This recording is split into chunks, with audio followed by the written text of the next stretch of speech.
જય શ્રી કૃષ્ણ. વાનગી જોઈને મોઢામાં પાણી આવી ગયું ને? કેમ ના આવે? આ વાનગી પાંડુપુત્ર ભીમની છે, એટલે કે ભીમની રેસીપી છે.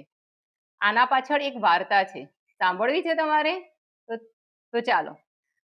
જ્યારે વિરાટ રાજાના દરબારમાં બહારથી મોટા રાજા મહારાજા આવવાના હોય છે, ત્યારે વિરાટ રાજા પોતે પોતાના રસોઈઘરમાં કેવી વાનગી બને છે એ જોવા માટે રસોઈઘરની મુલાકાત લે છે.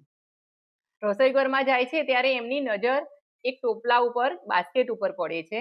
ત્યાં જઈને જોવે છે અને રસોઈયાને કહે છે કે આ શું છે? ત્યારે રસોઈયો કહે છે કે એ શાકભાજી મેં ઉપયોગમાં લીધી ને વધારાની શાકભાજી છે, હમણાં બધી રસોઈ બની જશે ત્યારે હું એને ફેંકી દઈશ.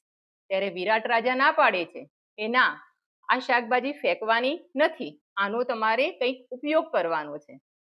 તો રસોઈયો છે એ વખતે તો હા કહી દે છે, પણ જ્યારે વિરાટ રાજા રસોઈઘરની બહાર જાય છે ત્યારે વિચારમાં પડી જાય છે કે આનું હું હવે શું બનાવું. ત્યારે એ વેજીટેબલને નાના નાના ટુકડાઓમાં કટ કરે છે. એની અંદર દહીં નાખે છે, કોપરું નાખે છે, મીઠા લીમડાના પત્તા અને એમાં એ કોકોનટ ઓઇલ એટલે કે નાળિયેર તેલ રેડે છે. કારણ કે આ કેરળની રેસીપી છે એટલે ત્યાં આગળ કોકોનટ ઓઇલ બહુ વપરાય છે એટલા માટે. પછી જ્યારે રસોઈ બની જાય છે, બહારથી મોટા મહારાજા જ્યારે જમવા બેસે છે ત્યારે એમને આ રસોઈ, આ જે વાનગી છે એ પીરસવામાં આવે છે. ત્યારે જે તમને જાણીને નવાઈ લાગશે કે જ્યાં મહારાજા આવ્યા છે એમને સૌથી વધારે પ્રિય આ વાનગી લાગે છે. ત્યારે એમાંથી એક મહારાજા પૂછે છે કે આ વાનગીનું નામ શું છે?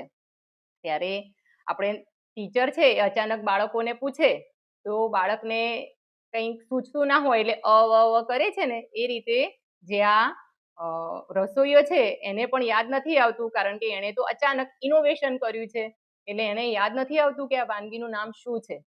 એટલે અ કરે છે અને બોલી જાય છે અવિવલ. ત્યારથી આ વાનગી કેરળમાં અવિવલ નામે ફેમસ છે. તમને જાણીને નવાઈ લાગશે કે જે વિરાટ રાજાના દરબારમાં જે રસોઈયો હોય છે એ બીજું કોઈ નહીં પણ પાંડુપુત્ર ભીમ હોય છે અને આ ભીમની રેસીપી છે. તો આપણે આ જે રેસીપી છે એ કઈ રીતે બનાવવાની છે એ પણ આપણે હવે જોઈશું. તો દર્શક મિત્રો, અવિવલ બનાવવા માટે ટામેટાં, શિમલા મિર્ચ, ડુંગળી, કાકડી, ગાજર, બીટ તેમજ તમે કાચી ખાઈ શકાય તેવી ઘણી બધી શાકભાજી લઈ શકો છો. ત્યારબાદ ટોપરાની છીણ અને શાકભાજી પ્રમાણે તમારે જોઈતું હોય તેટલું તમે દહીં લઈ શકો છો.